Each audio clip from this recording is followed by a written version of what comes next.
नए साल 2026 की शुरुआत होते ही घरेलू बजट में एक बड़ा बदलाव देखने को मिला है।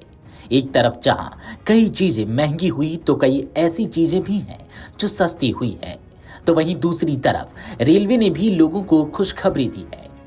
सोना चांदी की कीमतों में बीते साल के आखिरी दिनों में शुरू हुआ गिरावट का सिलसिला 2026 की शुरुआत में भी जारी है। साल के पहले कारोबारी दिन गुरुवार को भी यह जारी रहा। 1 जनवरी को मल्टी कमोडिटी एक्सचेंज यानी कि एमसीएक्स पर जहां चांदी खुलने के साथ ही 1800 रुपए सस्ती हो गई, जबकि सोने का वायदा भाव भी फिसल कर कम हो गया है।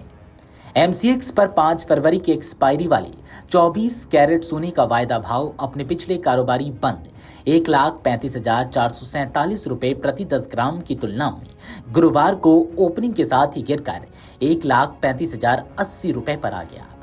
एमसीएक्स गोल्ड रेट भी अपने हाई लेवल 1,40,465 रुपए की तुलना में अब 5385 रुपए प्रति 10 ग्राम तक सस्ता मिल रहा है। चांदी की कीमतों में बीते साल जिस रफ्तार से छलांग लगाई, उसने सभी को चौंकाने का काम किया, लेकिन 2025 खत्म होते होते बाजी पलटी हुई नजर आई। आखिरी हफ्ते में सिल्वर प्राइस क्रैश नजर आया, वहीं 2026 के पहले दिन भी ये भर कर टूटी है।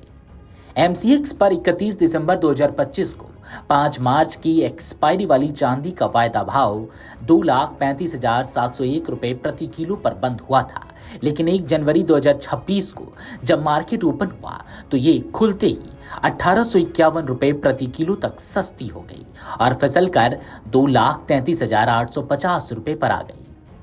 चलिए अब बात कर लेते हैं रेलवे की। रेलवे ने टिकट बुकिंग की प्रक्रिया को अधिक ट्रांसपेरेंट बनाने के लिए आधार ऑथेंटिकेटेड बुकिंग विंडो की शुरुआत कर दी है। जिन यूजर्स का प्रोफाइल आधार से वेरीफाइड है, वे 5 जनवरी 2026 से एडवांस रिजर्वेशन पीरियड के पहले दिन सुबह 8 बजे से शाम 4 बजे तक विशेष बुकिंग कर सकेंगे। इसी तरह 12 जनवरी 2026 से इस समय सीमा को बढ़ाकर रात 12 बजे तक कर दिया जाएगा। इसका मकसद फर्जी आईडी से होने वाली टिकटों की कालाबाजारी रोकना और वास्तविक यात्रियों को कंफर्म टिकट उपलब्ध कराना है। सीएनजी और घरेलू पीएनजी भी सस्ती होंगी। Petroleum and natural gas regulatory body यानी कि पीएनजीआरबी ने 1 जनवरी 2026 से गैस ट्रांसपोर्टेशन चार्ज को कम किया है। इसके बाद देश के अलग अलग राज्यों में सीएनजी और घरेलू पाइप्ड नेचुरल गैस यानी कि पीएनजी की कीमतें 2 से 3 रुपए प्रति यूनिट तक घट सकती है।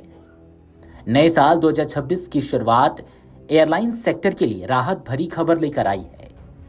ऑयल मार्केटिंग कंपनियों यानी कि ओएमसीएस ने एविएशन टरबाइन फ्यूल यानी कि एटीएफ की कीमतों में कटौती की है।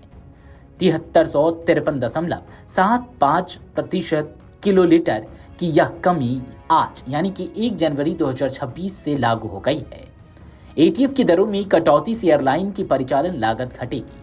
ईंधन की कीमत में कटौती से फ्लाइट टिकट सस्ती होने की उम्मीद जगी है, लेकिन एयरलाइंस तुरंत यह राहत देगी, ऐसे आसार कम हैं।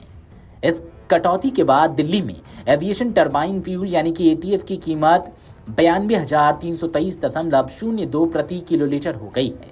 अब मुंबई में एटीएफ 86,352.19 प्रति किलोलीटर, कोलकाता में 95,378.02 और चेन्नई में 95,770 रुपए प्रति किलोलीटर मिलेगा।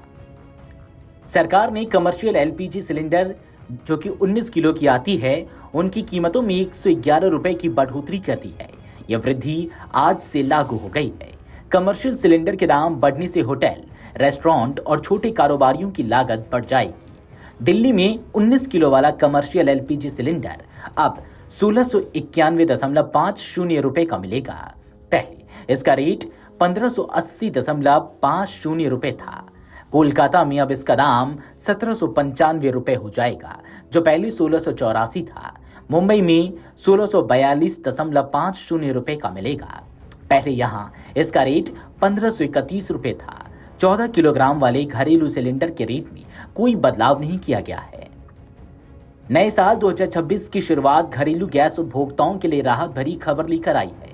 इंद्रप्रस्थ गैस लिमिटेड यानी कि आईजीएल ने सरकार, पीपीएफ, सुकन्या समृद्धि और एससी जैसी छोटी बचत योजनाओं पर हर तिमाही ब्याज दरों की समीक्षा करती है। आरबीआई ने हाल में रेपो रेट में 0.25% की कटौती की थी। इसके बाद बॉन्ड यील्ड में गिरावट आई थी।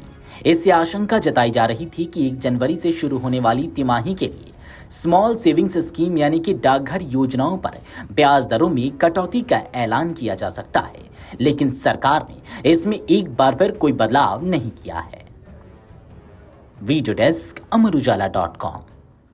अगर आप ये वीडियो YouTube पर देख रहे हैं तो हमारे चैनल को सब्सक्राइब कर बेल आइकन दबाएं और Facebook पर देख रहे हैं तो हमारे पेज को लाइक करें।